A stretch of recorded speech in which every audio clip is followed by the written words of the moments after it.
The Democrats have really done more to destabilize the American economy and to help the big banks on Wall Street than the Republicans have done. I would imagine that the Republicans know a little bit more about finance and markets enough that when someone like Goldman Sachs asks the Congress to change laws as they did in the 90s to do away with position limits on the futures contracts, the Republicans would have said, no way, that's completely inconsistent with any notion of a fair market. But the Democrats, I have a feeling, are just not financially literate enough to say no. And I think that Goldman has very shrewdly positioned themselves with the Democrats, because the Democrats typically, like many NGOs that I've run into, they seem to have a complete inability to comprehend these issues of markets and finance and how it relates to social justice. So under the Democrats, we also saw the repeal of Glass-Steagall. Glass-Steagall said there's an inherent conflict of interest between the commercial banking side, which is the lending side, and the investment banking side, which is taking an ownership position. And we have to end this conflict of interest by separating these two entities. You can have investment banks and you can have commercial banks, but they have to be separate. Do you think that the repeal of Glass-Steagall was a tragic mistake? No, I don't think so.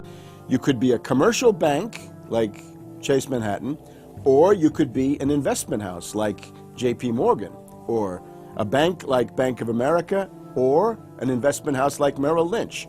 But you couldn't be both. And as the 90s went on, the screaming hyenas of Wall Street were demanding that this prohibition, this regulation, be abolished. This was an illegal and inappropriate form of casino. The derivatives were being used and they were being unregulated, and people were getting 30 to 1, 40 to 1, 50 to 1, and sometimes 100 to 1 profits on the way up. And remember, derivatives are a zero-sum game.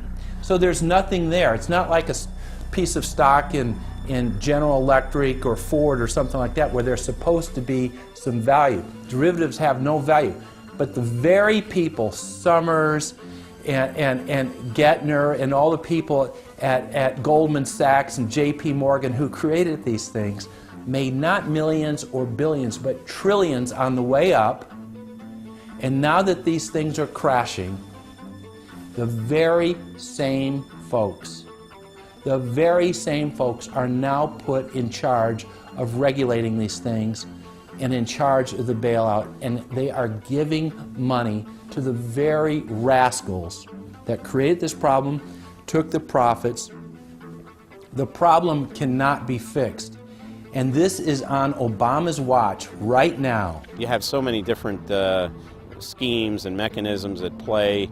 It's sort of like after there's a blackout, you know, people in some parts of the country have been known to loot the local stores. You know, they go in, they grab the televisions and they grab the stereos.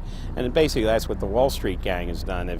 They've just engaged in this massive looting of money from their own companies and now from the U.S. Treasury. There was a lady called Brooksley Born. She was the head of the Commodity Futures Trading Commission under Clinton. And she said, look, we have these derivatives. Why don't we at least make them reportable so we know how many there are and where they are? And she writes in a biographical account, she said, I picked up the phone and Larry Summers was screaming at me that I was interfering with the wonderful inventiveness and ingenuity of Wall Street and their ability to come up with new financial products, such as these derivatives. Brooksley Born was the chair of the Commodities Future Trading Commission, CF, and credit default swaps are an exotic financial derivative, or moderately exotic financial derivative, that were sold on a bright, shining lie that they were supposed to make markets more efficient.